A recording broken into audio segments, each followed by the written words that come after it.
সক্রিয় মৌসুমী বায়ুর প্রভাবে বৃষ্টি হচ্ছে রাজধানী সহ সারা দেশে।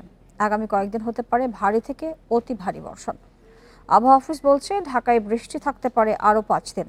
এদিকে উজানে ভারী বৃষ্টির কারণে বিপদসীমা অতিক্রম করবে রংপুর, সিলেট এবং চট্টগ্রামের বেশ কয়েকটি নদ নদীর পানি। এতে ওইসব এলাকার নিম্নাঞ্চল প্লাবিত হতে পারে। রোববার সকাল থেকে রাজধানী ও আশপাশে কখনো গুমোট, কখনো ঝিরিঝিরি বৃষ্টি, কোথাও থেমে থেমে ভারী বৃষ্টি। আবহাওয়া অধিদপ্তর বলছে মৌসুমী বায়ু সক্রিয় রয়েছে, যার প্রভাবে ঢাকা সহ 6টি বিভাগে ভারী থেকে অতি ভারী বৃষ্টি হতে পারে।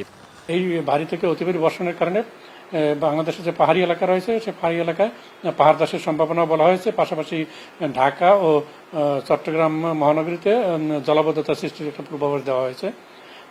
আপনারা জানেন যে আমরা যে 3 দিনের জন্য যে ভারী বর্ষণের সতর্কবার্তা দিয়েছি, সেই বৃষ্টিটা দেশের উত্তরাঞ্চলে আরো বেশি দিন অব্যাহত থাকতে পারে, অর্থাৎ আগামী 19 তারিখ পর্যন্ত অব্যাহত থাকতে পারে, বিশেষ করে রংপুর বিভাগে। অতি ভারী বর্ষণের কারণে ঢাকা ও চট্টগ্রাম মহানগরীতে জলাবদ্ধতা তৈরি হতে পারে বলেও সতর্ক করা হয়েছে। শঙ্কা রয়েছে ভূমিধসের। 3 দিন এই যে দেশের 6টি বিভাগে এটা অব্যাহত থাকতে পারে, তবে এরপরও দেশের উত্তর অংশে অর্থাৎ রংপুর বিভাগে এটা আরো 19 তারিখ পর্যন্ত অব্যাহত থাকতে পারে। এরপর বৃষ্টিপাতের পরিমাণটা কমে যাবে, কিন্তু বৃষ্টিপাত একেবারে থেমে যাবে না। নভেম্বরের পরে হয়তো এটা তাপমাত্রা আমাদের যে এখন যেরকম তাপমাত্রা সেটা কমে গিয়ে যে শীতের আমেজ সেটা নভেম্বরের পরে পেতে পারে। বন্যা পূর্বাভাস ও সতর্কীকরণ কেন্দ্র বলছে ভারতের মেঘালয়, আসাম, পশ্চিমবঙ্গ সহ উজানে ভারী বৃষ্টির কারণে রংপুরের তিস্তা, ধরলা ও দুধকুমার নদীর পানি বৃদ্ধি পেতে পারে, যা অতিক্রম করতে পারে বিপদসীমা।